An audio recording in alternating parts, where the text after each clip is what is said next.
The afternoon sun streamed through the home office windows as Simone sat at her desk, reviewing marketing reports for her latest campaign.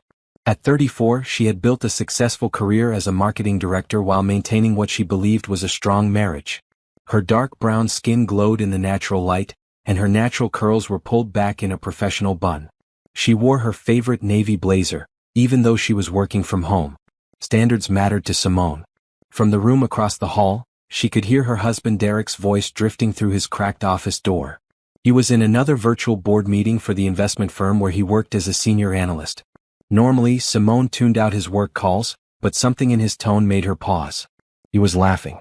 Not his professional chuckle, but the genuine, unguarded laugh he usually reserved for private moments. God, she has no idea, Derek's voice carried clearly. Simone actually thanked me last week for being so dedicated to work. Can you believe that?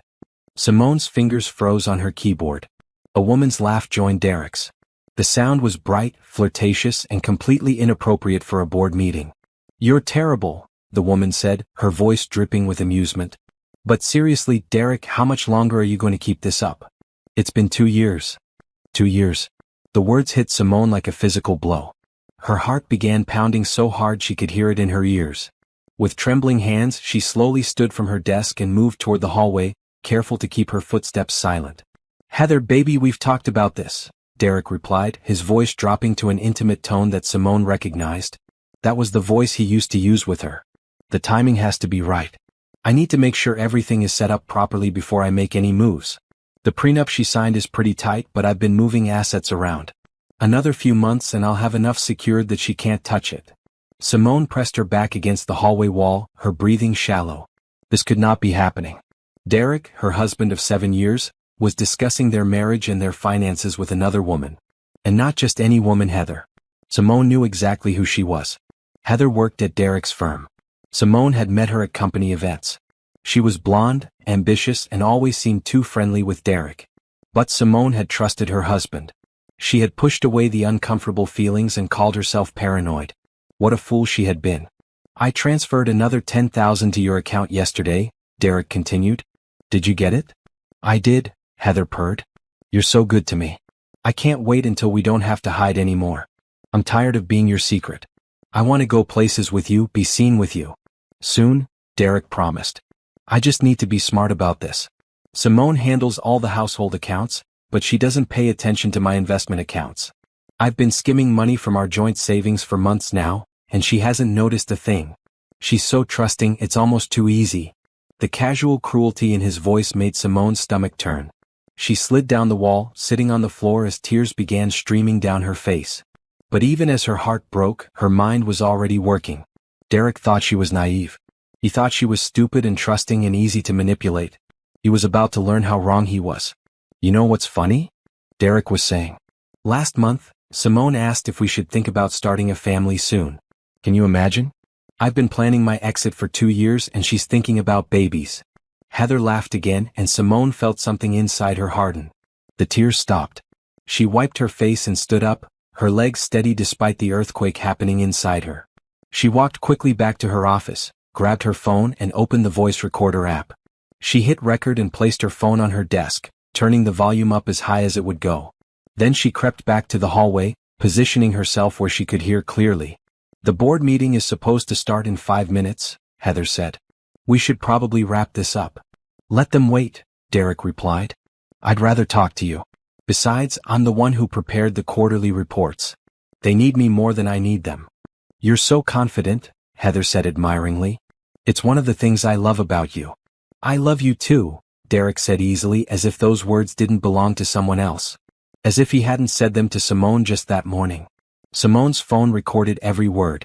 She stood in that hallway for 20 more minutes, listening as her husband and his mistress discussed their affair, their plans, and how gullible Simone was. They talked about trips they had taken together, claiming they were work conferences. They laughed about close calls when Simone had almost discovered them. They discussed how Derek had been systematically hiding money from their joint accounts. When voices finally joined the call, indicating the actual board meeting was starting, Derek's tone shifted immediately to professional and businesslike. Simone heard him greet colleagues, dive into financial reports, and present himself as the competent, trustworthy man everyone believed him to be. But Simone had heard the truth. And she had every word recorded. She walked back to her office, stopped the recording, and immediately backed it up to 3 different cloud services. Then she sat at her desk, staring at her computer screen without seeing it. Her hands were shaking, but not from weakness. From rage. From betrayal. From the absolute determination that was building inside her like a tidal wave. Derek thought he was playing her. He thought he had been so clever, moving money around, planning his exit, keeping his affair hidden. He thought Simone was going to be the victim in his story. He could not have been more wrong. Simone opened a new browser window and began searching for divorce attorneys who specialized in cases involving hidden assets and financial abuse. She composed emails to forensic accountants. She started a detailed document cataloging every suspicious behavior she could remember from the past 2 years. When Derek finally emerged from his office 3 hours later, cheerful and relaxed from his call with his mistress, he found Simone in the kitchen preparing dinner. She looked up and smiled at him, the same warm smile she had always given him. "How was your meeting?" she asked pleasantly. "Long and boring," Derek lied smoothly, kissing her cheek. "Same old numbers and projections." "How was your day?" "Very productive," Simone replied truthfully. "I learned some really important things today." "That's great, baby," Derek said, already pulling out his phone to check messages. Probably messages from Heather, Simone thought. As Derek scrolled through his phone, completely oblivious to the storm gathering around him, Simone turned back to the stove. She had 7 years of memories with this man. 7 years of building a life together, or so she had thought. Now she knew the truth. For the past 2 years, while she had been loving him, trusting him, planning their future, he had been betraying her in every possible way. But Derek had made a critical mistake. He had underestimated her. He thought she was weak, naive, easily fooled. He was about to discover that the woman he had been deceiving was stronger, smarter, and far more strategic than he ever imagined. And unlike him, when Simone made a plan, she executed it flawlessly. The mic Derek had forgotten to mute had shattered Simone's world. But from those shattered pieces she was about to build something better. And Derek was going to pay for every lie, every betrayal, every dollar he had stolen, and every moment of pain he had caused. This was not the end of Simone's story. This was just the beginning of her revenge. Simone barely slept that night. She lay in bed next to Derek, listening to him breathe, watching him sleep peacefully, and feeling nothing but cold fury. This man had shared her bed, her life, her dreams, while systematically destroying everything they had built together. He slept soundly without guilt or conscience, while she stared at the ceiling and planned her next moves. At 6 in the morning, Derek's alarm went off. He stretched, kissed Simone's forehead like he did every morning, and headed to the shower. The moment she heard the water running, Simone grabbed her phone and went to the guest room. She listened to the recording again. In the harsh light of morning, hearing Derek's voice discussing his affair and his financial manipulation was even worse than it had been the day before. But Simone forced herself to listen objectively, taking notes on every detail mentioned. Derek had been having an affair with Heather for 2 years. He had been transferring money to her account regularly. He had been hiding assets from Simone. He mentioned moving money from their joint savings to investment accounts that Simone apparently did not have access to. He talked about the prenup like it was an obstacle to overcome, not a legal agreement meant to protect both of them. Simone had signed that prenup 7 years ago, before their wedding. At the time, Derek had more money than she did, and his family had insisted on it. The prenup stated that any assets either of them had before the marriage would remain separate, but anything acquired during the marriage would be split equally. It was supposed to be fair. But Derek had found ways around it. And Simone was going to find out exactly what he had done. She forwarded the recording to a secure email address she had created the night before. Then she began searching for more information. She logged into their joint bank accounts and started going through transactions from the past 2 years. What she found made her sick. Derek had been taking money out of their savings account in small amounts. 1,000 here, 2,000 there. Nothing large enough to trigger immediate concern, but it added up. Over 2 years, he had taken almost $70,000 from their joint savings. $70,000 that was supposed to be for their future, for the house they talked about buying, for the family they had discussed starting. He had spent it on his mistress and hidden it in accounts Simone could not see. Simone screenshot every transaction.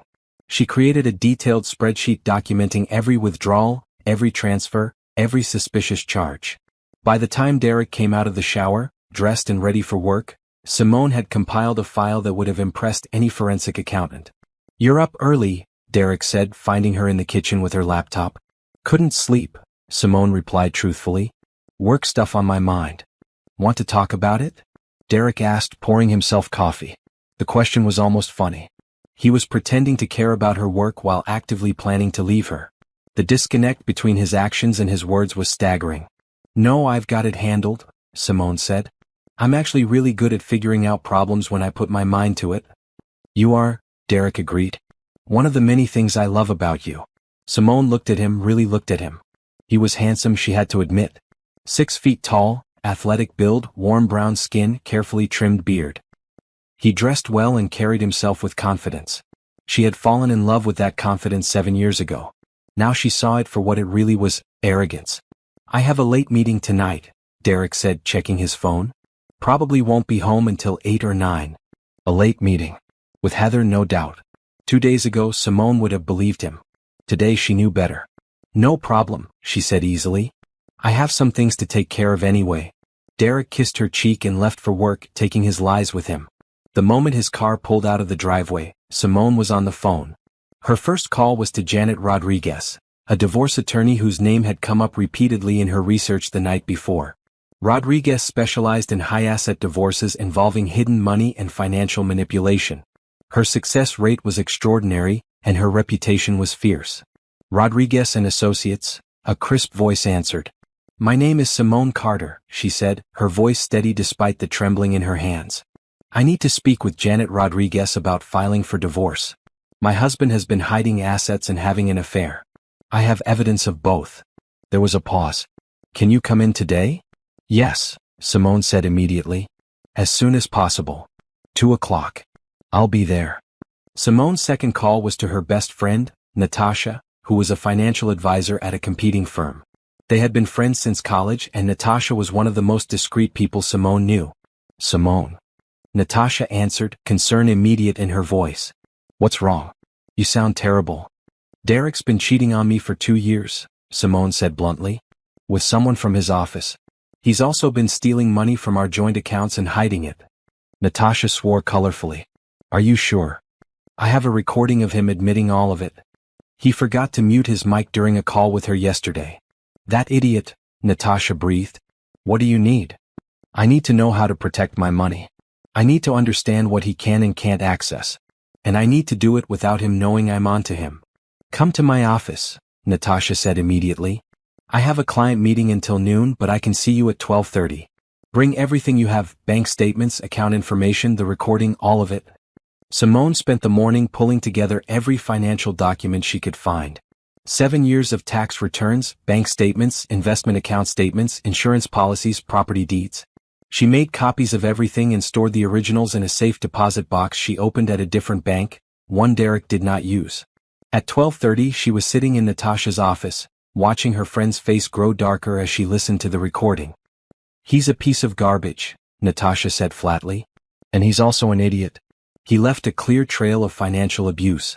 This recording alone could destroy him in divorce court, but combined with the bank statements you've shown me, he doesn't stand a chance. What do I need to do? Simone asked. Natasha pulled out a legal pad. First, stop contributing to the joint accounts. Second, open a new checking account in your name only at a different bank. Third, redirect your direct deposit to that new account. Fourth, document every penny he's taken and where it went. Fifth, do not, under any circumstances, let him know you're on to him until your lawyer tells you it's time. Why wait? Because if he knows you're filing for divorce, he'll hide more money. Right now he thinks he's in control. Let him keep thinking that while you build your case. The element of surprise is your biggest advantage. Simone took notes, her hand steady. What else? Talk to your lawyer about getting a forensic accountant involved. They can trace money Derek thinks he's hidden. They can find accounts you don't know about. And they can prove in court that he's been deliberately stealing from you. At 2 o'clock, Simone walked into Janet Rodriguez's office. The attorney was a sharp-eyed woman in her 50s with gray hair and an air of complete competence. Tell me everything, Rodriguez said. Simone told her. She played the recording. She showed her the financial documents. She explained about the prenup and Derek's plan to work around it. Rodriguez listened to it all, taking notes, her expression growing more satisfied with each detail. This is good, she said finally. This is very good. Your husband made 3 critical mistakes. First, he admitted his affair on tape. Second, he admitted to financial manipulation on tape. Third, he underestimated you. What happens now? Simone asked. Now you continue acting normal while we build a case he can't defend against. I'll file for a forensic accountant to trace every dollar he's moved. I'll prepare divorce papers that detail his adultery and financial abuse. And when the time is right, we'll hit him with everything at once, before he has time to hide more assets or prepare a defense. How long will that take? 2 to 3 weeks to gather everything we need. Then we serve him, file for an emergency order to freeze the accounts and proceed to court. With the evidence you already have, this should be straightforward. He's violated the prenup by hiding marital assets. That changes everything in your favor. Simone felt something like hope stirring in her chest. He's going to lose. He's going to lose big, Rodriguez confirmed. But you need to keep playing your role. Go home, act normal, do not give him any reason to suspect you know anything. Can you do that? Simone thought about Derek sleeping peacefully in their bed while she plotted his downfall. She thought about Heather laughing at how gullible Simone was. She thought about 2 years of lies and betrayal. I can do that, she said with certainty. That evening, when Derek came home at 9 o'clock, claiming his meeting had run late, Simone smiled and asked about his day. She listened to his lies and responded with interest. She played the role of the trusting wife so well that Derek never suspected a thing. But upstairs, in a locked file on her laptop, Simone had a recording that would destroy him. She had financial evidence that would expose his theft. And she had a team of professionals preparing to ensure he paid for every moment of his betrayal. Derek thought he was playing Simone. But she had already won this game. He just did not know it yet. The next 2 weeks were the longest of Simone's life. Every morning she woke up next to a man she now despised. Every evening she made dinner and small talk with someone who was actively planning to destroy her financially. Every night she pretended to sleep while her mind raced with plans and strategies. But she never broke character. Not once. During the day while Derek was at work, Simone met with Janet Rodriguez and the forensic accountant Rodriguez had brought onto the team. His name was Thomas Park and he was brilliant. Within 3 days, he had traced money from Derek's obvious transfers to Heather's account to several other accounts Derek had opened without Simone's knowledge. Your husband has been planning this for a while, Thomas said, showing Simone a detailed chart of Derek's financial movements. He has 3 separate investment accounts that you're not listed on. He opened them during your marriage using money from joint accounts, which means they should legally be considered marital property. But he's been hiding them. How much? Simone asked. Thomas looked at his notes. Combined, approximately $200,000. Simone felt like she'd been punched. $200,000. Money they had earned together, saved together, planned to use for their future. And Derek had hidden it, stolen it, and intended to walk away with it while leaving her with nothing. Can we get it back? She asked. Yes, Thomas said confidently. With the recording you have and the paper trail I've found, we can prove he deliberately hid marital assets. The court will not look kindly on that. Rodriguez added, we're also going to request that he pay your legal fees as part of the settlement. Financial abuse is serious, and judges don't appreciate husbands who try to cheat their wives out of what's legally theirs. Simone absorbed this information, adding it to the growing file of Derek's crimes. Adultery, financial manipulation, theft, lying. The list grew longer every day. What about Heather?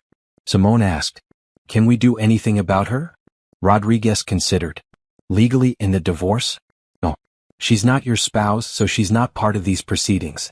However, she paused meaningfully, if their affair involved misuse of company resources, that's a separate matter. Do you know if Derek ever used company funds or company time for their relationship? Simone thought about the recording. He mentioned trips they took together that he claimed were work conferences. Would that count? Potentially yes. Especially if he charged those trips to company accounts while using them for personal purposes. That's a violation of most corporate ethics policies. An idea was forming in Simone's mind. Derek's company has a strict ethics code. I remember him talking about it when he first started there. Relationships between colleagues have to be disclosed to HR, and they're prohibited if there's any power dynamic or if they interfere with work performance. Is there a power dynamic between Derek and Heather? Rodriguez asked. Derek is a senior analyst. Heather is an associate analyst. He has seniority, though I don't think he's her direct supervisor. Still enough of a power imbalance to be concerning to most HR departments, Rodriguez said. And if they've been hiding the relationship for 2 years while working together, that's definitely a violation. Simone felt a smile pulling at her lips. It was not a kind smile. So if someone were to report their relationship to HR with evidence, the company would have to investigate? They would, Rodriguez confirmed. And if they found violations of company policy, there could be consequences for both Derek and Heather. What kind of consequences? That depends on the company and the severity of the violations. But termination is certainly possible, especially if they can prove the relationship affected work performance or involved misuse of company resources. Simone filed that information away. She was building a complete picture now, not just of Derek's betrayal, but of all the ways it could come back to destroy him. At home, Derek remained oblivious. He continued his affair, continued his lies, and continued treating Simone like she was too stupid to notice. Each lie he told gave her more ammunition. Each time he came home late from a meeting, she documented it. Each unexplained charge on their credit card, she screenshot and added to her file. One evening, Derek mentioned that he and some colleagues, including Heather, were going to a conference in Miami the following month. It's a big industry event, he explained. 3 days of networking and presentations. Should be good for the firm. Sounds great, Simone said pleasantly. Will spouses be invited? Derek barely hesitated. No, it's just employees. Pretty boring stuff, really. You wouldn't enjoy it. Simone smiled. I'm sure you're right. But the next day, she called the hotel where the conference was supposedly being held. There was no industry conference scheduled. Derek had lied, which meant he was planning a romantic trip with Heather and calling it work. Simone documented everything. She took screenshots of the hotel website showing no conference. She checked Derek's company calendar, which he had foolishly shared with her years ago and never revoked her access to. The Miami trip was listed as personal time off, not a work conference. He was using their money and lying about it being for work. That was fraud. That was theft. And Simone was going to make sure everyone knew it. 2 weeks after she had first heard Derek's unmuted microphone, Simone sat in Rodriguez's office with a file 4 inches thick. This is incredible, Rodriguez said, flipping through the documentation. You've built a stronger case than some private investigators I've worked with. Every lie, every transaction, every piece of evidence carefully documented and cross-referenced. I'm a marketing director, Simone said. I know how to build a compelling case and support it with data. Well, you've certainly done that. Thomas has finished his forensic analysis, and combined with your documentation, we have everything we need. Rodriguez leaned forward. Are you ready to proceed? Simone thought about Derek sleeping peacefully every night while she lay awake in pain. She thought about Heather laughing at how easy she was to fool. She thought about 2 years of lies and betrayal and stolen money. I'm ready, she said. Good. Here's how this is going to work. Next week, Derek's company is having their annual gala, correct? Simone nodded. It was a big event, black tie, attended by all the senior staff and board members. Derek had asked her weeks ago if she wanted to go and she had said yes. At the time, she thought it would be a nice evening out. Now she saw it as the perfect opportunity. You're going to attend that gala with Derek, Rodriguez said. You're going to be the perfect wife, charming and gracious. And at exactly 8 o'clock, my process server is going to approach Derek and serve him with divorce papers in front of his colleagues. Simone's eyes widened. In public. He humiliated you by having an affair with a coworker and discussing it openly. He deserves to experience some public humiliation himself. Plus, it prevents him from having time to hide more assets before we freeze the accounts. The moment he's served, we file an emergency motion to freeze all joint accounts and his individual accounts pending the divorce proceedings. He's going to be furious, Simone said. Good, Rodriguez replied. Angry people make mistakes. We want him off balance and reactive. It makes our job easier. What about Heather? Rodriguez smiled. That's up to you. You have documentation of their affair, including the recording. You could send it to their company's HR department. You could send it to Heather's husband. Or you could do both. She has a husband? Simone asked, surprised. According to my research, yes. Married for 5 years. No children. Simone sat back in her chair. Heather had destroyed Simone's marriage while being married herself. She had laughed at Simone's trust while betraying her own husband's trust. The hypocrisy was staggering. I want to send everything to HR and to her husband, Simone said. She should face consequences too. I can arrange that, Rodriguez said. We'll send the evidence to HR the same day we serve Derek. That way he can't warn her or try to get their story straight. And I can have the information delivered to her husband separately. Simone nodded. Do it. For the first time in 2 weeks, she felt like she was truly in control. Derek thought he was pulling all the strings, making all the plans, staying 2 steps ahead. But Simone had been watching, learning, planning, and building a case that would destroy everything he had worked for. The gala was in 5 days. In 5 days, Derek's carefully constructed lies would come crashing down around him. In 5 days, he would learn that underestimating Simone was the biggest mistake of his life. And Simone would be there to watch it happen, wearing her best dress and her most satisfied smile. The 5 days before the gala felt like 5 years. Simone moved through her daily routine with mechanical precision, playing her role perfectly while her mind counted down the hours until Derek's world would explode. She went to work, led marketing meetings, reviewed campaign strategies, and performed her job flawlessly. Her colleagues noticed she seemed more focused than usual, more intense. One coworker asked if everything was okay. Simone smiled and said she was working on a big project. That was true, just not the kind of project they imagined. At home, Derek continued his double life with staggering arrogance. He took phone calls from Heather in the next room, not bothering to fully close the door. He sent her text messages while sitting on the couch next to Simone. He even had the nerve to criticize Simone for spending too much money on groceries while he was transferring thousands to his mistress. Each interaction hardened Simone's resolve. She documented everything. The phone calls, the texts, the financial criticisms. All of it would be useful. 3 days before the gala, Derek reminded Simone about the event. Don't forget, the gala is Saturday night, he said. You should wear that green dress I like. The one that shows off your figure. Simone looked at him, this man who had shared her bed for 7 years, who had promised to love and cherish her, who was now treating her like a prop in his fake life. I was thinking about the blue one actually, she said mildly. The green one is better, Derek insisted. Trust me. I know what looks good on you. Trust him. The irony was almost funny. Okay, Simone agreed. The green dress. She had no intention of wearing the green dress. She had bought a new dress specifically for Saturday night. It was red, bold, and beautiful. She was going to look stunning when Derek's world collapsed. She wanted him to see exactly what he was losing.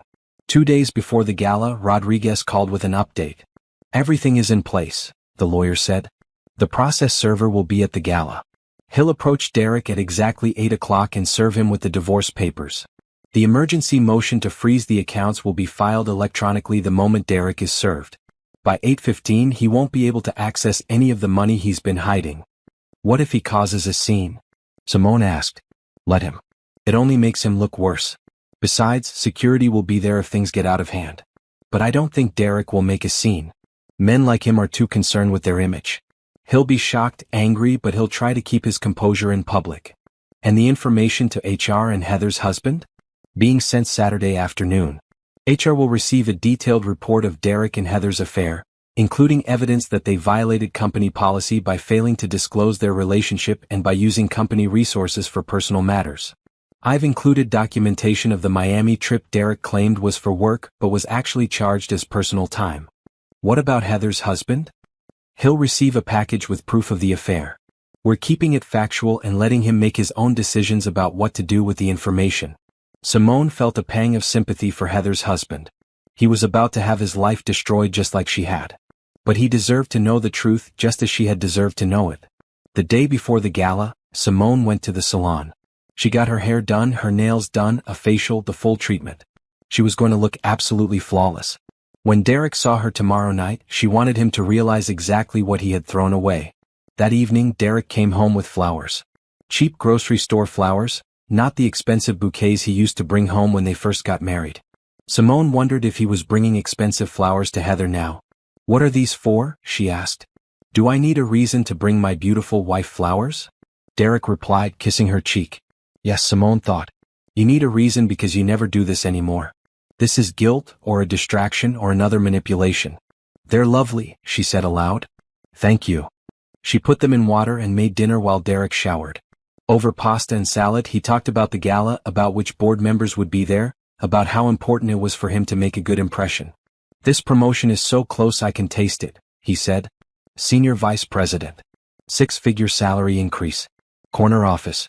Everything I've been working toward. Simone thought about the report that would land on his boss's desk tomorrow afternoon detailing his affair and ethics violations. That promotion would evaporate like morning dew. I'm proud of you, she lied smoothly. Derek beamed. I couldn't have done it without your support, you know? You've always been there, taking care of everything at home so I could focus on work. I appreciate that. He appreciated her. He appreciated how easy she had made it for him to betray her. We're a team, Simone said, the words tasting like ash in her mouth. That night, lying in bed next to Derek for what she knew would be one of the last times, Simone felt no sadness. Only anticipation. Tomorrow the truth would come out. Tomorrow Derek would face consequences. Tomorrow her real life would begin. Saturday morning dawned clear and bright. Simone woke early and went for a run, needing to burn off the nervous energy coursing through her. When she returned, Derek was still sleeping. She showered, made breakfast, and began preparing for the evening. At noon, Rodriguez texted, "Everything is on schedule. The package to HR will be delivered at 3 p.m. Process server will be in position by 7:30. Are you ready?" Simone typed back, "I'm ready." The afternoon passed slowly. Derek spent most of it on his phone, probably texting Heather about the evening. Simone spent it getting ready with meticulous care. She did her makeup flawlessly, styled her natural curls to perfection, and at 6 o'clock she put on the red dress. It was stunning.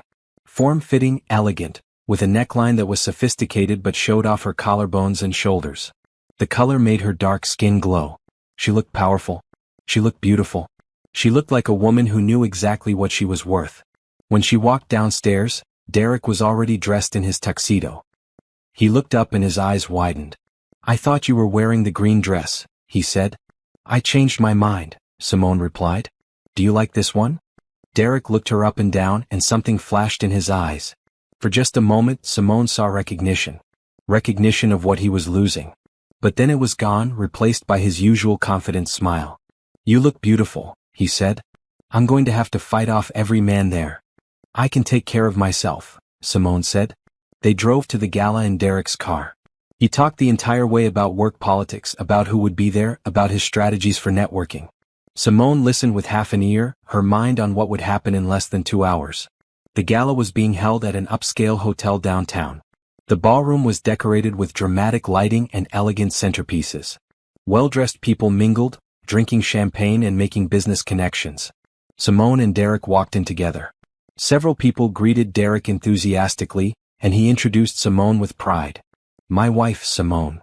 As if he valued her. As if he hadn't been planning to discard her like trash. They made their way through the crowd. Simone spotted Heather across the room, wearing a tight black dress and flirting with some senior executives. When Heather saw Derek, her eyes lit up. Then she saw Simone and her expression became carefully neutral. Simone smiled at her. A cold, knowing smile. Heather looked away quickly. At 7:30, Derek excused himself to network. Simone watched him work the room, shaking hands, laughing at jokes, being the charming, successful man everyone thought he was. At 7:45, Simone positioned herself near the bar where she would have a clear view of Derek. Her phone buzzed. A text from Rodriguez. "Process server is in position. 5 minutes." Simone ordered a glass of wine and waited. Her heart was pounding, but her hands were steady. At precisely 8 o'clock, a man in a dark suit approached Derek, who was standing in a group with 3 board members and Heather. "Derek Carter?" the man asked. "Yes." Derek replied, confused. "You've been served," the man said, handing Derek a thick envelope. Derek took it automatically, his face showing bewilderment. "What is this?" "Divorce papers," the process server said clearly. "Have a good evening." The group around Derek went silent. Derek tore open the envelope, his face going from confused to shocked to furious as he read the first page. Heather's face went white. The board members stepped back, clearly uncomfortable. Derek's eyes swept the room and found Simone. She was standing by the bar, her wine glass raised in a small salute. Their eyes met across the crowded ballroom. In that moment, Derek understood. She knew everything. She had known for weeks. And she had been planning this. Simone watched as understanding and then rage filled Derek's face. He started moving toward her, pushing through the crowd. But before he could reach her, 2 security guards intercepted him. Apparently Rodriguez had anticipated this and arranged for security to be ready. Simone set down her wine glass, picked up her clutch and walked calmly toward the exit. Behind her, she could hear Derek shouting her name, demanding she come back, calling her names that made nearby guests gasp in shock. She didn't look back. She walked out of that ballroom, out of that hotel and got into the car she had arranged to have waiting. As the driver pulled away from the curb, Simone's phone rang. Did everything go according to plan? Rodriguez asked. Perfectly, Simone said. Derek has been served and he's not handling it well. Good. The accounts are frozen. He can't touch any of the money. HR received the report about his affair at 3 this afternoon. And Heather's husband received his package as well. Simone leaned back in the car seat, feeling lighter than she had in weeks. It was done. The trap had been sprung. Derek's secrets were exposed. And now the real revenge would begin. What happens next? Simone asked. Now, Rodriguez said with satisfaction in her voice, we watch Derek's life fall apart while we build yours back up. Simone smiled as the car carried her home. Home to a house she would soon have all to herself. Home to a life she was going to rebuild into something better than Derek could have ever given her. The revenge had begun. And it was going to be spectacular. Simone did not sleep that night. She sat in the living room with a cup of tea, lights off, waiting. She knew Derek would come home eventually, full of rage and accusations. She was ready for him. At 11:30 she heard his car pull into the driveway. The engine cut off, but the car door didn't open immediately. He was sitting out there, probably trying to compose himself, trying to figure out what to say. After 10 minutes the car door finally slammed shut. Derek burst through the front door, his tuxedo jacket gone, his bow tie undone, his face twisted with anger. How could you, he shouted. How could you humiliate me like that in front of my colleagues? In front of the board members? Do you have any idea what you've done? Simone stood up calmly, turning on a lamp. The soft light illuminated her face, showing no fear, no anger, only cold determination. I know exactly what I've done, she said quietly. I exposed a liar and a thief. A thief? I haven't stolen anything. That money was mine. That money was ours, Simone corrected. Money you earned during our marriage, which according to the prenup you insisted on, is marital property. Money you hid in accounts I didn't know about. Money you transferred to your mistress. That's called financial abuse, Derek. And theft. Derek's face went red. You've been spying on me? I've been paying attention, Simone replied. Something I should have done sooner. But you made it easy for me. You forgot to mute your microphone during a call with Heather 3 weeks ago. I heard everything. Your affair. Your plans to leave me. Your strategy to hide our money. All of it. She watched the color drain from Derek's face as he realized his mistake. The unmuted mic. The careless conversation with Heather. That one error had undone 2 years of deception. You recorded it, he said flatly. I did. And I have documentation of every dollar you moved, every lie you told, every violation of our marriage and our prenup. My lawyer has all of it. The forensic accountant has traced every account you thought you'd hidden. It's over, Derek. You lost. Derek sank onto the couch, his head in his hands. For a moment, Simone almost felt sorry for him. Almost. Then she remembered Heather's laugh, Derek's casual cruelty, 2 years of betrayal. Simone, please, Derek said, his voice changing from angry to pleading. Can we talk about this? Work something out? We can go to counseling, fix this. I made mistakes, but we can get past them. No, Simone said simply. What do you mean no? Just like that? 7 years of marriage and you're throwing it away over a mistake. A mistake. Simone's voice rose for the first time. You had a 2-year affair. You stole money from our joint accounts. You planned to divorce me and leave me with nothing. You mocked my trust and called me gullible. That's not a mistake, Derek. That's a choice. Multiple choices, made over and over again for 2 years. I love you, Derek tried. I know I messed up, but I love you. You don't love me, Simone said. You love what I gave you. Stability. A home. Someone to take care of things while you focused on your career. Someone to show off at company events while you slept with Heather on the side. That's not love. That's using someone. Derek stood up, anger returning. Fine. You want a divorce? You'll get one. But I have lawyers too. Good ones. You're not going to get everything you think you are. Actually, I am, Simone said. Because I have evidence you can't refute. I have recordings, financial documents, witness statements. I have proof you violated our prenup by hiding marital assets. My lawyer is very confident about our case. We'll see about that, Derek snapped. He headed toward the stairs. I'm getting my things. I wouldn't, Simone said calmly. The court order that froze our accounts also stipulates that you can't remove any property from this house without court approval. If you take anything that could be considered a marital asset, you'll be in contempt of court. Derek turned slowly. You can't be serious. Completely serious. You can pack clothes and personal items only. Everything else stays until the court divides it. Where am I supposed to go? That's not my problem. Maybe Heather will take you in. Oh wait, Simone smiled coldly. She's probably dealing with her own issues right now. The package of evidence about your affair was delivered to her husband this evening. Around the same time HR at your company got a detailed report about your ethics violations. Derek's face went pale. You told her husband?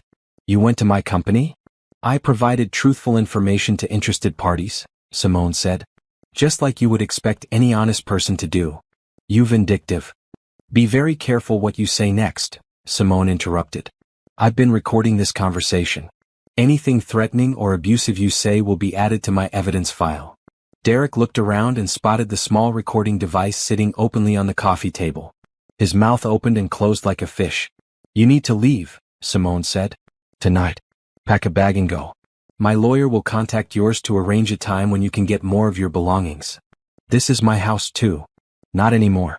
The emergency court order gives me exclusive occupancy pending the divorce.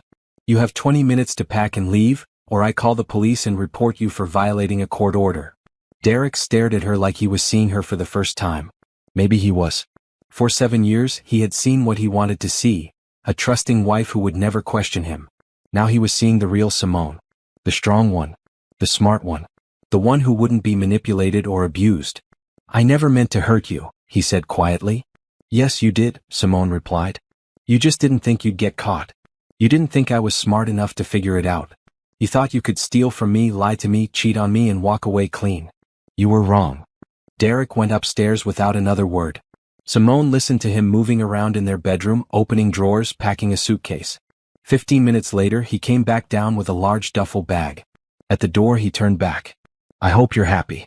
You've destroyed my career, my reputation, everything I worked for. You destroyed those things yourself, Simone said.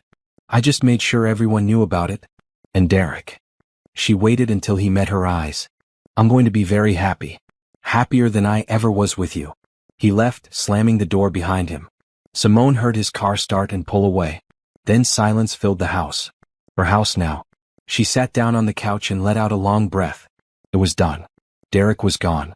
The first phase of her plan was complete. Her phone rang. It was Natasha. Please tell me you're okay, her friend said immediately. I'm better than okay, Simone replied. It's done. He knows everything. He's gone. Where did he go? I don't know and I don't care. That's not my problem anymore. How do you feel? Simone thought about it. Free. I feel free. Good. Because you deserve to be free of that garbage human. Are you sure you're okay alone tonight? I can come over. I'm fine. Actually, I'm going to sleep better tonight than I have in weeks. After hanging up with Natasha, Simone locked all the doors, changed the security code, and went upstairs. She looked at the bed she had shared with Derek and felt nothing. No sadness, no regret. Just relief. She stripped the bed and put on fresh sheets. This was her bed now. Her room. Her home. And she was going to fill it with better things than Derek's lies. The next morning, Rodriguez called with updates. Derek's company launched a formal investigation into his conduct, the lawyer reported. Based on the evidence we provided, they've suspended him pending the results of the investigation. Heather has also been suspended. What does that mean? Simone asked. It means neither of them can work or access company resources while the investigation is ongoing. And given the evidence of their affair and misuse of company funds, I'd say termination is very likely for both of them. And Heather's husband? According to my sources, he's filing for divorce. Apparently, this wasn't Heather's first affair. He's been suspicious for a while, and your evidence gave him everything he needed. Simone felt a pang of sympathy for the man, but mostly she felt satisfaction. Heather was facing consequences. Derek was facing consequences. Justice was being served. What's our next step? Simone asked. We prepare for the divorce proceedings. Based on the evidence we have, I expect Derek's lawyer will push for a settlement rather than going to trial.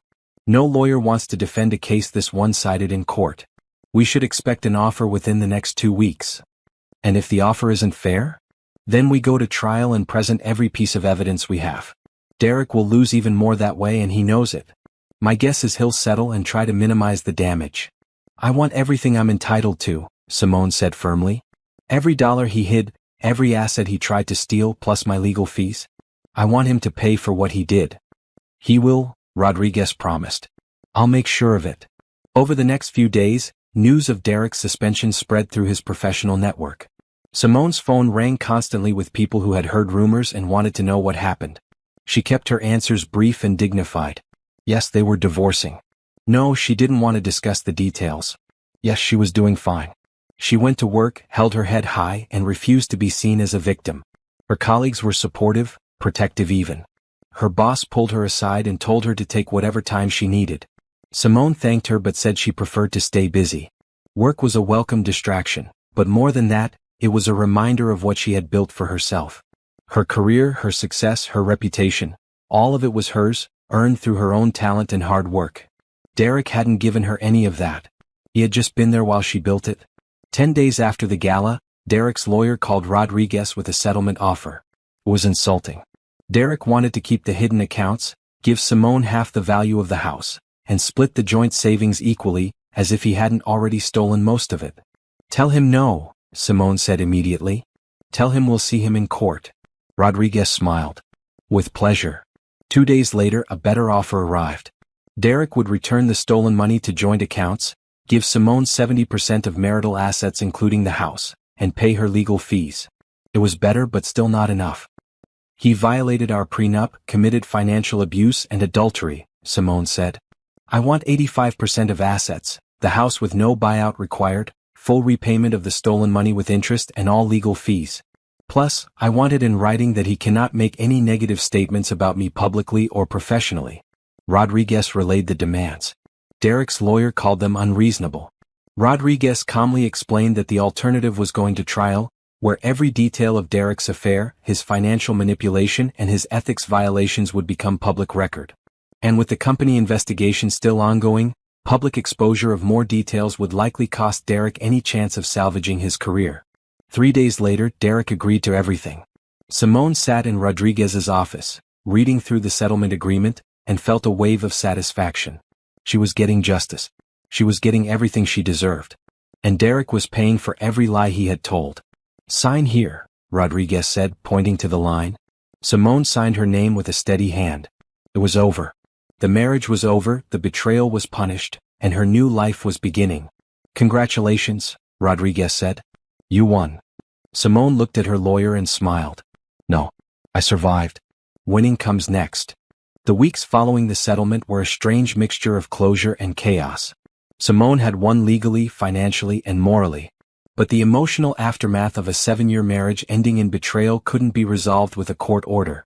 Derek tried calling her 17 times in the first week after signing the settlement. Simone blocked his number. He sent emails begging to talk, claiming he needed closure, insisting they could still be friends. She blocked his email. He even showed up at her door one evening, looking disheveled and desperate. Simone, please, he said through the closed door. I just need 5 minutes. I need to explain. There's nothing to explain, Simone replied calmly, her phone ready to call the police. The settlement is signed. We have no reason to communicate. I made a mistake. I'm sorry. Doesn't that mean anything? No, Simone said simply. You're sorry you got caught. You're sorry you lost. You're not sorry for what you did. Now leave or I'm calling the police for harassment. She heard him walk away, heard his car start. She watched through the window as he sat in his car for 10 minutes before finally driving off. After that, he stopped trying to contact her directly. But the fallout continued in other ways. Derek's company completed their investigation 2 weeks after the settlement was signed. The results were decisive. Derek and Heather had violated company ethics policies by failing to disclose their relationship, by using company time and resources for personal matters, and by creating a hostile work environment through their affair. Both were terminated immediately. Simone learned this from Natasha, who heard it through professional networks. Derek is claiming wrongful termination, Natasha reported over coffee. Says the company is overreacting and that his personal life shouldn't affect his employment. Simone shook her head in disbelief. He used company funds to take trips with his mistress. How is that personal? It's not. His lawyer probably told him to fight it to save face, but he won't win. The company has documentation of everything. What about Heather? She's trying to quietly disappear. Moved to a different city, I heard. Her husband took her for everything in their divorce. Simone felt a twinge of satisfaction, followed immediately by shame for feeling satisfaction in someone else's misery. But then she remembered Heather's laugh, her mockery of Simone's trust, and the shame faded. They both made choices, Simone said. Now they're living with consequences. You're handling this remarkably well, Natasha observed. Most people would be a mess. I was a mess, Simone admitted. For about a week after I found out. But then I realized that falling apart was what Derek expected. He thought I'd be broken, helpless, easy to manipulate. Proving him wrong became more important than wallowing in pain. Still, 7 years is a long time. It is. But I'd rather have 7 good years ahead of me than waste more time mourning 7 bad ones. That philosophy became Simone's guiding principle. She refused to let Derek's betrayal define her or diminish her. She went to therapy not because she was broken but because she wanted to understand how she had missed the signs. Her therapist helped her see that she hadn't missed signs, Derek had deliberately hidden them. He had been skilled at deception, at compartmentalizing, at maintaining his double life. You trusted your partner, her therapist said. That's not a flaw. That's what you're supposed to do in a healthy marriage. Derek's betrayal says everything about his character and nothing about yours. Simone worked on believing that. Some days were easier than others. She threw herself into her work with renewed focus. Her boss, impressed by how Simone handled the crisis, gave her more responsibility. She led a major campaign that brought in their biggest client of the year. She mentored junior staff. She built her professional reputation even stronger than before. But she also started thinking about what else she wanted. Working for someone else was good, but was it enough? She had skills, experience, connections. What could she build on her own? The idea came to her during a particularly frustrating meeting where a male colleague took credit for her ideas. Again, she had dealt with this for years, letting it go, being a team player. But watching him present her strategy as his own while she sat silent, something shifted. She was done making things easier for people who didn't deserve her talent. That evening, Simone sat down with a notebook and began planning. What if she started her own marketing consultancy? She had the skills. She had the client relationships. She had, thanks to the divorce settlement, the financial resources to take the risk. She spent weeks researching, planning, building a business model. She talked to other entrepreneurs about their experiences. She consulted with business lawyers about setting up an LLC. She created a website, developed a client pitch, and identified her target market. 3 months after her divorce was finalized, Simone submitted her resignation. Her boss was surprised but understanding. You're incredibly talented, Simone. If you're starting your own thing, you're going to be successful. Can I be your first client? Simone smiled. Actually, I was hoping you'd ask that. She spent the next month building her business. She called it Sterling Consulting, choosing a name that meant excellence and value. Her first 3 clients were companies she had worked with before who valued her skills and were happy to hire her directly. Word spread quickly. Simone Carter, the talented marketing director who had handled her messy divorce with dignity and strength, was now available as an independent consultant. Companies reached out. Her calendar filled up. Within 6 months, she was making more money than she had at her old job and working with more interesting clients. But the best part was the freedom. She made her own schedule. She chose which projects to take. She built something that was entirely hers, that Derek had no part in, that reflected only her talent and hard work. 1 year after discovering Derek's affair, Simone stood in the office she had rented for her growing consultancy. It was a small space, but it was hers. Professional, elegant, filled with the kind of minimalist decor she loved. Floor-to-ceiling windows let in natural light. Her name was on the door. Natasha stopped by to see the new space, bringing champagne to celebrate. To new beginnings, Natasha toasted. To building something better, Simone corrected, clinking glasses. Have you heard from Derek lately? Natasha asked carefully. Simone shook her head. Not in months. Last I heard, he's working at a much smaller firm for a fraction of his old salary. His reputation in the industry is destroyed. Do you feel bad about that? Simone considered the question honestly. No. He destroyed his own reputation by lying and cheating. I just made sure people knew the truth. He had choices at every point. He could have been honest. He could have asked for a divorce before having an affair. He could have not stolen our money. Every consequence he's facing is a direct result of his own actions. You're very zen about this. I've had a year to process it, and honestly, the best revenge isn't making Derek miserable. It's being successful and happy without him. He thought I needed him. He was wrong. I'm better off without him than I ever was with him. Natasha hugged her friend. I'm proud of you. I'm proud of me too, Simone admitted. That evening, alone in her new office, Simone looked out the windows at the city below. A year ago, she had been crying in her home office, listening to her husband mock her trust. Now she was here in a space she owned, running a business she built, living a life she designed. Derek had tried to destroy her. Instead, he had freed her. And she had used that freedom to become someone stronger, more successful, and infinitely happier than she had been in her marriage. She thought about sending Derek a thank you card for the life lesson.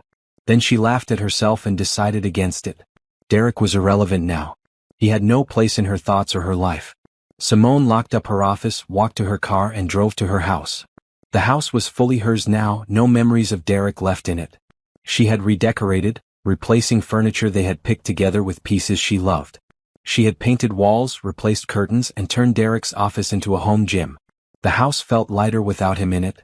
Like she had opened all the windows and let fresh air sweep through, clearing out years of stagnant lies. As Simone settled in for the evening with a book and a glass of wine, her phone buzzed with an email. A new client inquiry. A major retail company looking for a comprehensive rebranding strategy. She smiled and opened her laptop. This was her life now. Built on her own terms, free from betrayal, full of possibility. And it was just beginning. The final divorce hearing was scheduled for a rainy Tuesday morning in October, 18 months after Simone had first heard Derek's unmuted microphone. She had been told the hearing was a formality since the settlement was already signed, but she wanted to be there. She wanted to see it officially end. Rodriguez met her at the courthouse. You didn't have to come, the lawyer said. We could have handled this without you. I know, Simone replied. But I want to be here. I want to see it finished. They walked into the courtroom together. Derek was already there with his lawyer, sitting at the opposite table. Simone hadn't seen him in person in over a year. He looked different. Older. Thinner. His suit was nice but not the expensive designer brands he used to wear. He glanced at Simone when she walked in and she saw something flash across his face. Regret maybe. Or just embarrassment. Simone felt nothing when she looked at him. No anger, no sadness, no lingering attachment. He was just a stranger who had once been part of her life.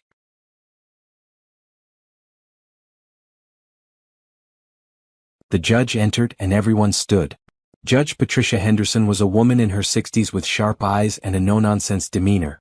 She reviewed the file in front of her, then looked up at both parties. This is a dissolution of marriage hearing for Derek James Carter and Simone Marie Carter, she said. I've reviewed the settlement agreement. Everything appears to be in order. Does either party have any objections to the terms as written? No, Your Honor, Rodriguez said. Derek's lawyer hesitated. Derek leaned over and whispered something to him. The lawyer shook his head firmly. Derek slumped in his chair. No objections, Your Honor, the lawyer finally said. Good, Judge Henderson said. She looked directly at Derek. Mr. Carter, I want to be clear about something. I've seen many divorce cases in my career, but few with evidence of financial manipulation as blatant as what I see in this file. You deliberately hid assets from your spouse. You transferred money that legally belonged to both of you into accounts she couldn't access. You committed adultery and violated the terms of your prenuptial agreement. Derek's face went red. Your Honor, I'm not finished, the judge interrupted. The settlement you agreed to is generous to you, Mr. Carter. In trial, I would have awarded even more to Mrs. Carter. You should be grateful she accepted this settlement rather than pushing for everything you tried to hide. Yes, Your Honor, Derek said quietly. Judge Henderson turned to Simone. Mrs. Carter, do you understand the terms of this settlement? You're agreeing to retain the marital home, 85% of marital assets, full repayment of funds that were improperly transferred, plus legal fees. Is this acceptable to you? Yes, Your Honor, Simone said clearly. And you understand that once I sign this order, the marriage is dissolved and the settlement is final? I understand. Very well. Judge Henderson signed several documents. This court finds that the marriage between Derek James Carter and Simone Marie Carter is irretrievably broken. The settlement agreement is hereby approved and incorporated into this final order. The marriage is dissolved. Both parties are free to remarry. She looked up at both of them. I hope you both learned something from this experience. Mr. Carter, I hope you learned that honesty and integrity matter more than money. Mrs. Carter, I hope you build a good life for yourself. Thank you, Your Honor, Simone said. The judge stood and everyone rose.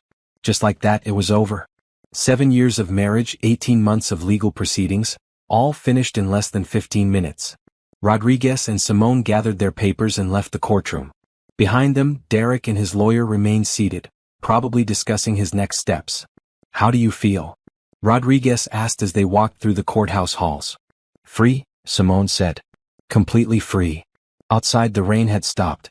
Simone stood on the courthouse steps, breathing in the cool October air. It felt like she could breathe fully for the first time in a long time. Rodriguez handed her a folder. "This is your final divorce decree and all the supporting documents. Keep them somewhere safe. And Simone, it's been an honor working with you. You handled this with more grace and strength than most people I've worked with." "Thank you," Simone said. "For everything. You helped me get justice." "You got justice for yourself. I just filed the paperwork." They shook hands and Rodriguez walked back to her office. Simone stood there for a moment longer, looking up at the cloudy sky. Then she got in her car and drove to her office. Her assistant, Monica, looked up when Simone walked in. "How did it go?" "It's done," Simone said. "Officially divorced." Monica came around her desk and hugged Simone. "Congratulations on your freedom." "Thanks. Any messages?" 3 new client inquiries and a call from that reporter who wants to interview you." Simone had been asked several times to do interviews about her experience, about starting her business, about overcoming betrayal. She had always declined, not wanting to make her story public. But maybe it was time. "What publication?" she asked. "Business Women's Magazine. They're doing a feature on female entrepreneurs who turned personal setbacks into professional success." Simone considered. Her story could help other women. It could show them that betrayal wasn't the end, that they could rebuild and thrive. "Tell them I'll do it," she decided. "But I want editorial approval before it publishes." "Will do." Simone went to her office and sat at her desk. The rain started again, pattering against the windows. She pulled up her calendar for the week. 3 client meetings, 2 strategy sessions, 1 speaking engagement at a women's business conference. Her phone buzzed. A text from Natasha. "Heard it's official. Proud of you. Dinner tonight?" Simone smiled and typed back, "Yes. Celebrating my divorce with good food and better company. That's my girl." The rest of the day passed in productive work. Simone met with a new client, a woman-owned tech startup that needed help with their brand positioning. She reviewed marketing strategies for an existing client's product launch. She responded to emails and approved designs. At 6 o'clock, she locked up her office and drove to meet Natasha at their favorite restaurant. Her friend was already there, a bottle of wine already ordered. "To freedom," Natasha said, raising her glass.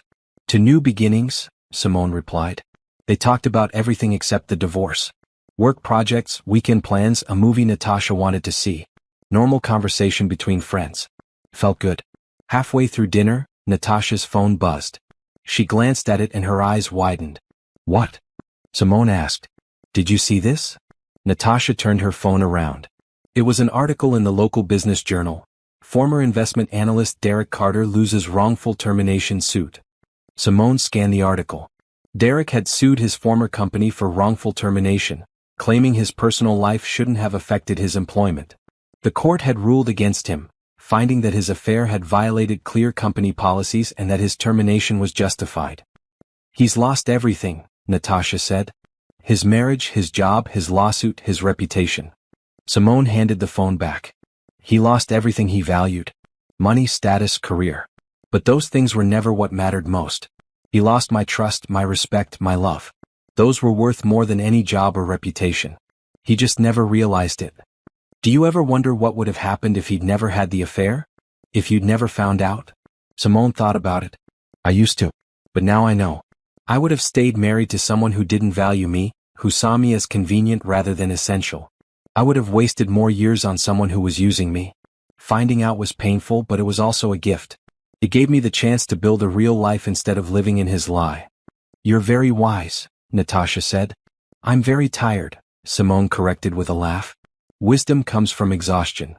They finished dinner and said goodbye in the parking lot. Simone drove home through the rain, her windshield wipers beating a steady rhythm. The streets were slick and shiny with water, reflecting the streetlights. At home, she changed into comfortable clothes and made a cup of tea. She curled up on her couch with a book, but found herself staring out the window instead, watching the rain. 18 months ago, discovering Derek's betrayal had felt like the end of the world. Tonight, finalizing the divorce felt like the beginning of everything. She had come through the fire and emerged stronger. She had built a business, regained her sense of self-worth, and created a life she was proud of. Derek's betrayal had been intended to destroy her. Instead, it had refined her, made her stronger, made her wiser, made her into someone who knew her own value and wouldn't settle for less than she deserved. Her phone buzzed one more time. An unknown number. She almost didn't answer, but curiosity won. Hello? Simone. It's Derek. She should have hung up. She had no reason to talk to him. But she found herself listening. I'm not supposed to contact you, he continued. I know. But I needed to say something. Congratulations on your business. I heard it's doing really well. Thank you, Simone said neutrally. I lost the lawsuit against my old company. I'm sure you heard. I did. Everything fell apart after you left. My job, my reputation, my finances. I lost everything. Simone waited. There was more coming. I just wanted to say I'm sorry. Really sorry. Not because I got caught or because I lost, but because I hurt you. You deserved better than what I gave you. Yes, Simone agreed. I did deserve better. And I found better. I found myself. I don't expect you to forgive me, Derek said. I know I don't deserve it. I just wanted you to know that I know I messed up. I had something real with you and I threw it away for something meaningless. Derek, Simone said gently, I appreciate you saying that. But you calling me now is still making it about you. About your guilt, your regret, your need for absolution. I've moved on. You should too. There was a long silence. Then Derek said, You're right. I'm sorry for calling. Good luck with everything, Simone. You're going to do great things. He hung up. Simone set down her phone and realized she was smiling. Not because Derek had apologized, but because his apology didn't matter to her. She didn't need it. She had already moved past him, past the hurt, past the betrayal. That night, she slept peacefully in her house, in her bed, in the life she had built from the ashes of her marriage. And in the morning she would wake up and build it even higher. Winter came to the city, bringing early darkness and cold winds. But Simone barely noticed. Her business was thriving, her calendar was full, and she was building something she was genuinely proud of. Sterling Consulting had grown beyond her initial projections. What started as a one-woman operation now included 2 junior consultants and a full-time assistant. Simone had moved into a larger office space, complete with a conference room and individual workspaces. The walls were decorated with the logos of clients she had helped rebrand, products she had launched, campaigns she had designed. But the real transformation wasn't in her business metrics. It was in who she had become. The woman who had married Derek 7 years ago had been confident in her professional skills but dependent on external validation. She had measured her worth partly through her marriage, through being a good wife, through maintaining the appearance of a perfect relationship. The woman she was now didn't need anyone else to validate her worth. She knew what she brought to the table professionally and personally. She had faced betrayal and come out stronger. She had built a business from the ground up. She had proven to herself that she was capable of anything she set her mind to. Her therapist noticed the change during their regular sessions. You're different, Dr. Williams observed during a December appointment. More settled in yourself. I feel different, Simone admitted. I used to worry so much about what other people thought. About being likable, agreeable, not making waves. Now I just focus on being authentic. If people don't like it, that's their problem. What changed? Derek's betrayal showed me that trying to be perfect doesn't protect you from pain. I was the perfect wife, supportive, trusting, accommodating. And he still cheated and lied and stole from me. So being perfect is pointless. Being real is better. That's a hard lesson to learn. It was. But I'm grateful for it now. I would never have started my business if I was still trying to be the perfect corporate employee. I would never have taken risks or advocated for myself. Derek's betrayal forced me to choose myself, and that was the best thing that could have happened to me. Dr. Williams smiled. You've come a long way from the woman who sat in that chair 18 months ago crying about her husband's affair. That woman deserved to cry, Simone said. And she deserved to heal. I'm just continuing what she started. The healing continued in unexpected ways. Simone had been so focused on work and recovery that she hadn't thought much about dating. Then in January she met someone at a networking event. His name was Julian and he was a civil rights attorney. They struck up a conversation about a controversial legal case making headlines, and Simone was impressed by his thoughtfulness and integrity. He asked for her number, she gave it to him, and they started talking. Their first date was coffee, casual and low pressure. They talked for 3 hours, covering everything from their careers to their families to their favorite books. Julian was smart, funny, and refreshingly honest. When Simone mentioned she was recently divorced, he didn't probe for details. He just said, "That must have been difficult," and moved on. Their second date was dinner. Their third was a museum. By the fourth, Simone realized she was genuinely enjoying his company. But she was also scared. Trusting someone after Derek's betrayal felt dangerous. "I like you," she told Julian over dinner one evening. "But I need to be honest. My ex-husband cheated on me for 2 years. He lied about everything. And I'm not great at trusting people right now." Julian nodded thoughtfully. "That makes sense. Trust has to be earned, especially after it's been broken. I'm not expecting you to trust me immediately. I'm just asking for the chance to show you I'm trustworthy." "That's fair," Simone said. "And Simone? I'm not your ex. Whatever he did, whatever damage he caused, that's on him. Don't punish me for his mistakes." It was exactly what she needed to hear. Julian wasn't asking her to forget Derek's betrayal or pretend it didn't affect her. He was acknowledging it while asking her to see him as a separate person with his own character. Over the next few months, Julian proved himself. He was consistent, reliable, honest. He respected Simone's boundaries and didn't push for more than she was ready to give. He supported her business and celebrated her successes. He introduced her to his friends and family. He was in every way different from Derek. "I like him," Natasha said after meeting Julian for the first time. "He seems genuine." "He is," Simone agreed. "It's almost scary how different he is from Derek." "Different is good. Different is what you deserve." Meanwhile, Simone's professional reputation continued to grow. She was invited to speak at conferences about entrepreneurship, marketing strategy, and building a business from the ground up. She joined the board of a nonprofit that helped women start their own businesses. She mentored young professionals who were just starting their careers. And she started working on a book. It began as a series of blog posts about her experiences starting Sterling Consulting. But as she wrote, she realized there was a bigger story to tell. A story about recognizing financial abuse in relationships. About the warning signs she had missed. About how to protect yourself financially. About rebuilding after betrayal. She titled it Building Sterling: How I Transformed Betrayal into Success. Writing the book was therapeutic and painful in equal measures. Simone had to revisit the worst moments of her marriage and divorce. She had to be vulnerable about her mistakes and her pain. But she also got to document her triumphs, her growth, her transformation.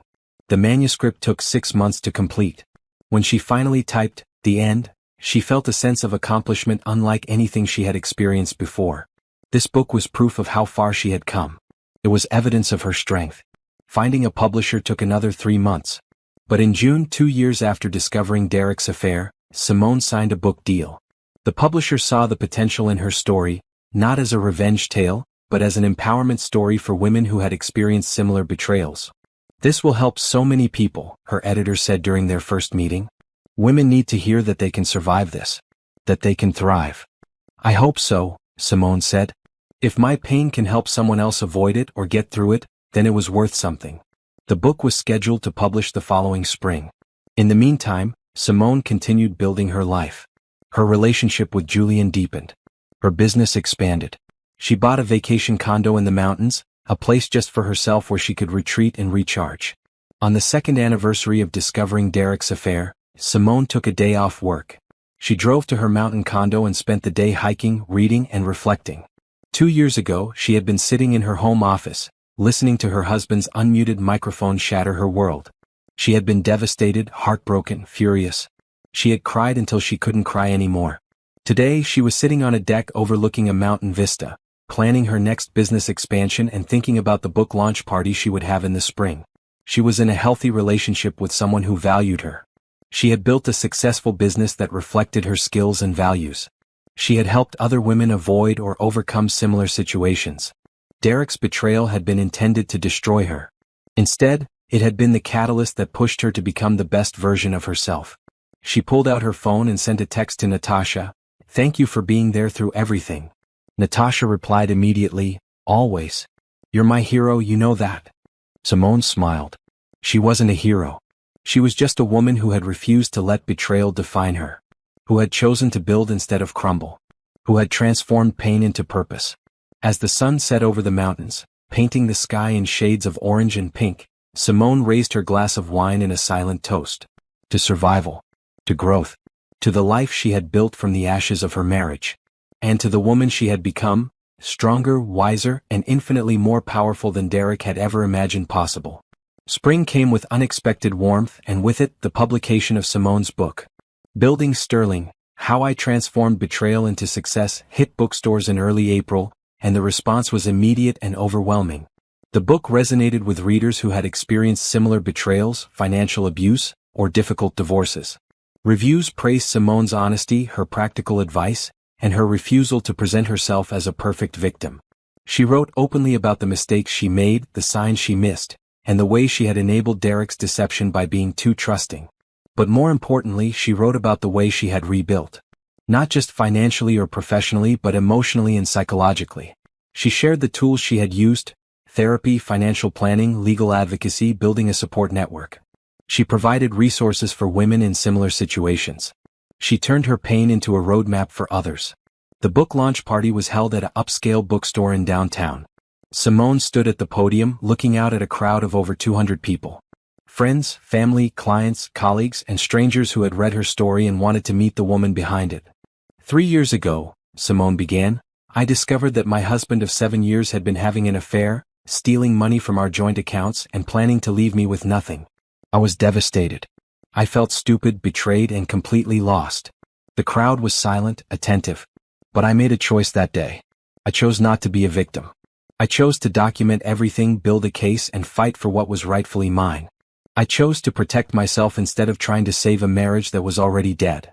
She paused, gathering her thoughts. This book isn't about revenge, though some people will read it that way. It's about survival. It's about recognizing when someone is abusing your trust and having the courage to walk away. It's about understanding that you don't need to set yourself on fire to keep someone else warm. Applause rippled through the audience. I wrote this book for the woman I was 3 years ago. The one who heard her husband's unmuted microphone and had her world shattered. I wanted her to know that she would survive. That she would thrive. That the pain she was feeling wouldn't last forever, and that something beautiful was waiting on the other side. More applause. Simone saw several women in the audience wiping their eyes. If you're going through something similar, please know this: you are stronger than you think. You deserve better than betrayal. And you have the power to build a life that reflects your true worth. Thank you for being here tonight. The applause was thunderous. People stood, clapping and cheering. Simone felt tears prick her eyes, but they were good tears. Proud tears. After the speech, she signed books for over an hour. Women came through the line sharing their own stories. Some were going through divorces. Some had escaped financial abuse. Some were just beginning to recognize the warning signs in their own relationships. Your book gave me the courage to leave, one woman said, her hands shaking as Simone signed her copy. I've been planning my exit for 6 months, documenting everything like you did. Thank you for showing me I'm not crazy for wanting to protect myself. You're not crazy, Simone assured her. You're smart. And you're going to be okay. Another woman approached with her teenage daughter. I want her to read this, the mother said, so she knows what to watch for. So she never lets anyone treat her the way my ex treated me. Simone signed the book and looked at the young girl. You're worth more than any relationship that requires you to diminish yourself. Remember that. The evening was exhausting but fulfilling. By the time the last book was signed and the last guest had left, Simone was tired but happy. Julian had been there the whole time, supporting from the sidelines, and now he wrapped her in a hug. You were amazing, he said. I'm so proud of you. Thank you for being here. Always. The book's success continued over the following weeks. It climbed bestseller lists. Media outlets requested interviews. Simone appeared on morning shows and podcasts, sharing her story and her message of empowerment. Some people criticized her, saying she was profiting from her pain or using her divorce for publicity. Simone expected that and didn't let it bother her. She knew her motivations were pure. She wasn't trying to get famous or rich. She was trying to help other women avoid or overcome what she had experienced. Let them criticize, Natasha said during one of their regular coffee dates. You're doing important work. Not everyone will appreciate it, and that's okay. I know. It just gets tiring sometimes defending myself for trying to help people. Then stop defending yourself. Your work speaks for itself. The women you're helping, the lives you're changing, that matters more than what some critic thinks. Natasha was right as usual. Simone refocused on the positive impact her book was having. She started receiving messages from women who had left abusive situations, who had protected their finances, who had built their own businesses after divorce. Those messages mattered more than any criticism. Meanwhile, life continued in other ways. Sterling Consulting expanded again. Simone hired 2 more consultants and moved into an even larger office space. Her team was brilliant, diverse, and passionate about the work they did. She had built not just a business, but a culture that valued integrity, excellence, and supporting women-owned enterprises. Her relationship with Julian had grown serious. He met the version of Simone that Derek had never known, the confident, successful, self-assured woman who knew exactly what she wanted and wasn't afraid to ask for it. Julian loved that version of her. He supported her ambitions, celebrated her successes, and stood by her during the challenging moments. In July, he asked her to move in with him. Simone's first instinct was to say no. She had her house, her space, her independence. Moving in with someone felt like giving up control. But then she realized that was Derek's influence talking. She was measuring Julian against Derek's betrayal instead of seeing him for who he actually was. "Can I think about it?" she asked. "Of course," Julian said. "Take all the time you need. I'm not going anywhere." She thought about it for a week, weighing the pros and cons, examining her fears and concerns. Then she realized something important. Living alone wasn't making her stronger. It was just making her lonely. And choosing to build a life with someone who actually valued her wasn't weakness. It was growth. "Yes," she told Julian. "I want to move in with you." His smile was brilliant. Yeah. But I'm keeping my house. Renting it out, maybe, but keeping it. Just in case." "Just in case what?" "Just in case I need an exit strategy." Julian understood. "That's fair. I hope you never need it, but I understand why you want it." That was the difference between Julian and Derek. Julian understood her need for security and autonomy. Derek would have been offended by it.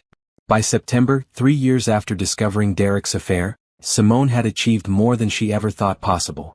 Her business was thriving. Her book was a bestseller. She was in a healthy relationship with someone who respected her. She had helped countless women through her story and her advocacy work. But most importantly, she had healed. The sharp pain of Derek's betrayal had faded to a dull ache and then to nothing at all. She could think about those 7 years without anger or regret. They were just part of her story now, not the defining chapter. One afternoon, she was working in her office when Monica buzzed her intercom. "There's someone here to see you," her assistant said. "He says his name is Derek Carter." Simone froze. She hadn't seen or spoken to Derek in over 2 years, since his awkward phone call after the divorce was finalized. What could he possibly want now? "Tell him I'm in a meeting," she said. "He says it's important. That he just needs 5 minutes." Simone considered sending him away. She had no obligation to see him. But curiosity won. "Fine. 5 minutes. Send him in." Derek walked into her office looking nothing like the confident man she had married. He was thinner, his clothes were cheaper, and there was a tiredness in his eyes that hadn't been there before. He looked at Simone and she saw genuine regret in his face. "Thank you for seeing me," he said. "You have 5 minutes, Simone replied, not offering him a seat. "I read your book," Derek said. "I know I probably shouldn't have, but I did. And I wanted to say I'm sorry." "You already apologized." "I know. But after reading your book, I understand the full extent of what I did to you. The financial abuse, the emotional manipulation, all of it. I didn't see it that way at the time. I thought I was just protecting myself, planning ahead. But I was hurting you. Deliberately." Simone waited. "I came here to tell you that you deserve better than what I gave you. And to thank you." "Thank me?" Simone asked, surprised. "For not destroying me completely. You could have. You had the power to ruin me professionally and financially even more than you did. But you didn't. You just took what was fair and moved on.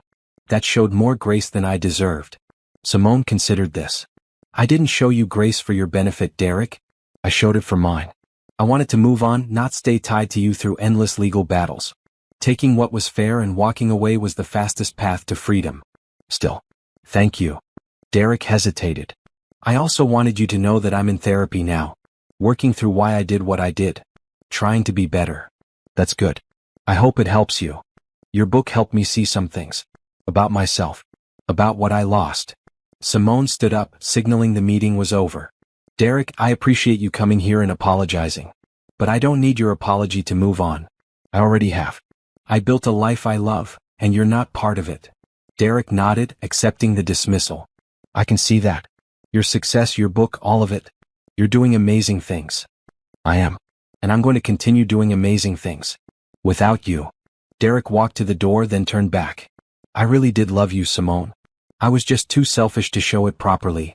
Goodbye, Derek, Simone said firmly. He left. Monica appeared in the doorway moments later. Are you okay? Her assistant asked. I'm fine, Simone said. And she meant it. Seeing Derek hadn't upset her or stirred up old feelings. It had just confirmed what she already knew. She had moved so far beyond him that he was irrelevant to her happiness. That evening she told Julian about Derek's visit. How do you feel? He asked. Nothing. I feel nothing about him. And that's perfect. Julian smiled and pulled her close. You've come a long way. We both have, Simone said. I'm not the broken woman you met 2 years ago. You were never broken. You were just finding your way back to yourself. That night, Simone lay in bed thinking about her journey. 3 years ago, Derek's betrayal had felt like the end of everything. Tonight it felt like ancient history. A painful chapter that had led to better things. She had risen from the ashes of her marriage stronger, wiser, and more successful than Derek had ever imagined possible. And she wasn't done rising yet. 4 years after the unmuted microphone changed her life, Simone stood in front of a packed auditorium giving the keynote speech at the National Women's Business Conference. Behind her, a screen displayed the title of her presentation, Building Sterling, From Betrayal to Breakthrough. Success isn't just about achieving your goals, Simone said, her voice carrying clearly through the room. It's about becoming the person capable of achieving them. 4 years ago I wasn't that person. I was competent, hardworking, talented, but I was also someone who put other people's comfort above my own needs. Who made herself smaller to make others feel bigger. She clicked to the next slide, which showed the cover of her book, now in its 3rd printing. The moment I discovered my husband's affair, I had a choice. I could collapse under the weight of betrayal, or I could document it, analyze it, and use it as fuel for transformation. I chose transformation. Not because I'm special or particularly strong, but because I refused to let someone else's bad choices define my future. The audience nodded, many taking notes. Today, my consulting firm employs 15 people and serves over 100 clients annually. My book has helped thousands of women recognize and escape financial abuse. I'm in a relationship built on mutual respect and honesty. I own 2 properties, have financial security, and most importantly, I have peace. She paused for emphasis. I know. But after reading your book, I understand the full extent of what I did to you. The financial abuse, the emotional manipulation, all of it. I didn't see it that way at the time. I thought I was just protecting myself, planning ahead. But I was hurting you. Deliberately. Simone waited. I came here to tell you that you deserve better than what I gave you. And to thank you. Thank me? Simone asked, surprised. For not destroying me completely. You could have. You had the power to ruin me professionally and financially even more than you did. But you didn't. You just took what was fair and moved on. That showed more grace than I deserved. Simone considered this. I didn't show you grace for your benefit, Derek. I showed it for mine. I wanted to move on, not stay tied to you through endless legal battles. Taking what was fair and walking away was the fastest path to freedom. Still. Thank you. Derek hesitated. I also wanted you to know that I'm in therapy now. Working through why I did what I did. Trying to be better. That's good. I hope it helps you. Your book helped me see some things. About myself. About what I lost. Simone stood up, signaling the meeting was over. Derek, I appreciate you coming here and apologizing. But I don't need your apology to move on. I already have.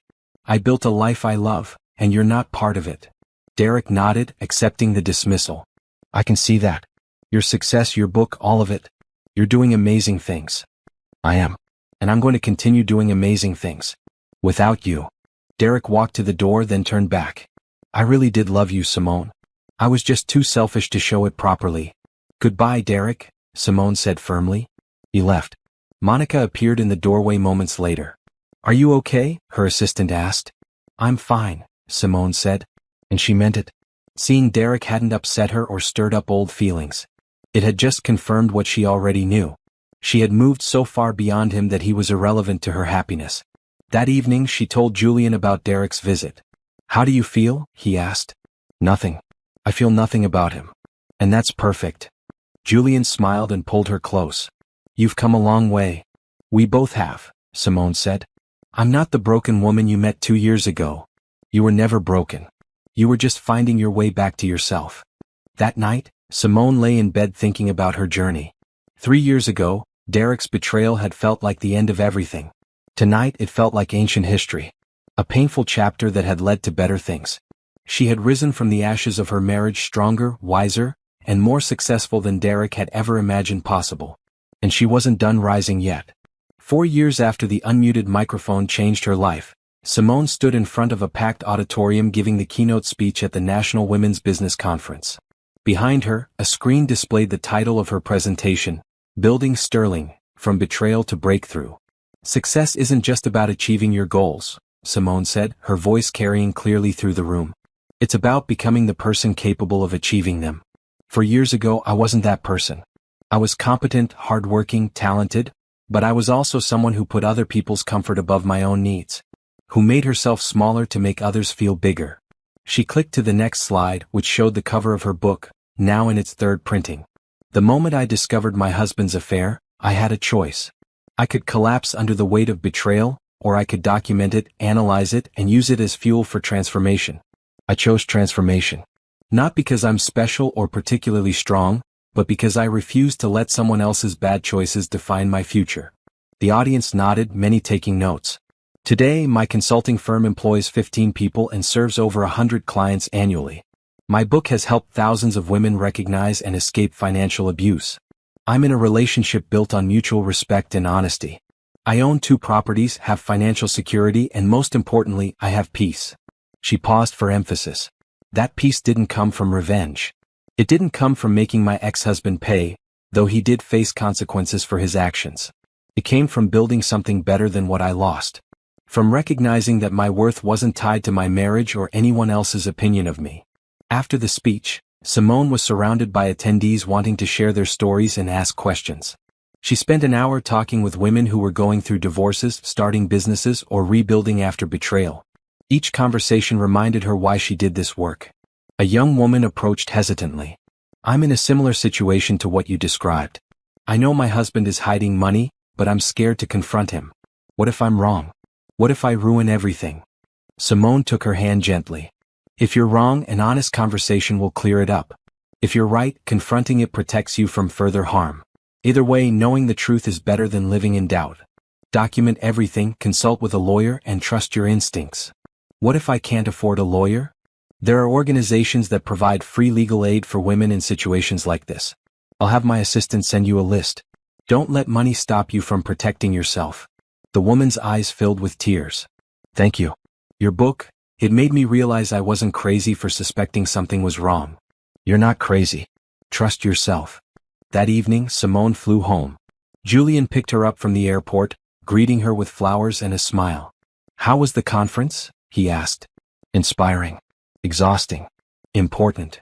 Simone settled into the car, feeling the familiar comfort of being with someone who genuinely cared about her well-being. How was your week? Good. I closed the discrimination case I was working on. The plaintiff won. That's wonderful. They talked about their work as Julian drove toward the home they now shared. It was a beautiful house in a quiet neighborhood, carefully chosen to be theirs together rather than belonging to either of their pasts. Simone had sold the house she had shared with Derek, not wanting those memories in her new life. The money had gone into investments in her business expansion. At home, they made dinner together, moving around the kitchen in comfortable synchronization. This was the life Simone had built. Not perfect but real. Not without challenges but filled with respect, honesty, and genuine partnership. I have something to tell you, Julian said over dinner. Simone looked up, curious. I've been offered a judgeship. It's a significant promotion, but it would mean less time for my private practice work. That's amazing. Are you going to take it? I want to. But I wanted to talk to you first. It will change my schedule, might mean less flexible hours. Simone reached across the table and took his hand. Julian, this is your career decision. I support whatever you choose. We'll make it work. You're sure? Completely sure. You've supported every decision I've made about my business. I want to do the same for you. This was partnership.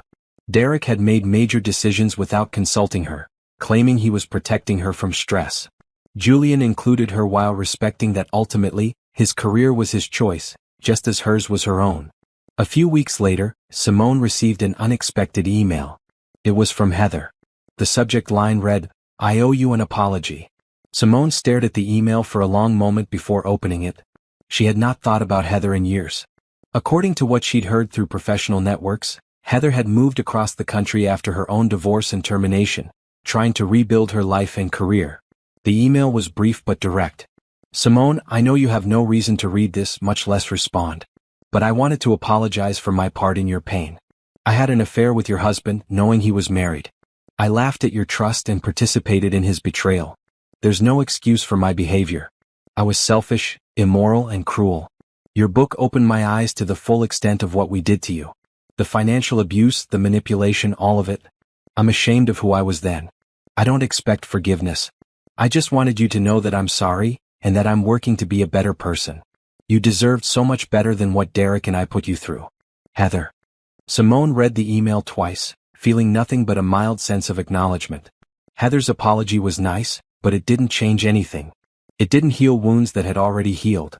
It didn't give back time that had already been reclaimed. She typed a brief response. "Heather, I appreciate your apology. I hope you've learned from your mistakes and that you're building a better life for yourself. I've moved on from that chapter of my life and wish you well in yours. Simone." She hit send and closed the email. That was closure. Not dramatic, not emotional. Just the simple acknowledgement that everyone involved had moved forward. That weekend, Simone met with her business team for their quarterly planning session. Sterling Consulting had grown beyond her initial vision.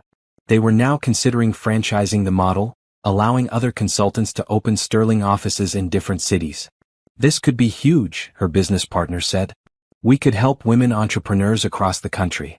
"It's exciting," Simone agreed. "But we need to make sure we maintain our values as we expand. Quality over quantity. Supporting women over maximizing profit." They spent hours planning the expansion, discussing logistics, finances, and strategies.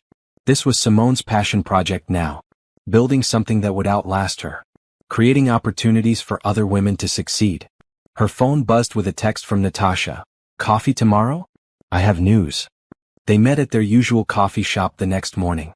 Natasha was practically bouncing in her seat. "I'm getting married," she announced, showing off an engagement ring. Simone hugged her friend tightly. "I'm so happy for you. Tell me everything." As Natasha described her proposal and wedding plans, Simone felt genuine joy. Her friend had found someone who valued her, respected her, and wanted to build a life with her. That was what Simone had always wanted for Natasha. "You'll be my maid of honor, right?" Natasha asked. "Of course. I want you to know," Natasha said seriously, "watching you go through your divorce and come out stronger inspired me to leave my own bad relationship. If you hadn't shown me that survival was possible, I never would have met Jordan. You changed my life." Simone felt tears prick her eyes. "You were there for me when I needed you most. I'm glad I could return the favor. We saved each other." That simple statement held so much truth. Friendship, real friendship, was about mutual support. About being there through the hard times and celebrating the good ones. Natasha had been Simone's rock during the darkest days. Now Simone got to celebrate Natasha's happiness. 6 months later, Simone stood beside Natasha as she married the love of her life. The ceremony was beautiful, filled with joy and laughter and love. Watching her friend promise forever to someone who genuinely deserved her trust reminded Simone of what she had learned over the past 4 years. Not all love is like Derek's. Not all marriages end in betrayal. Some people are genuinely trustworthy, genuinely kind, genuinely committed to building something real. Julian was one of those people.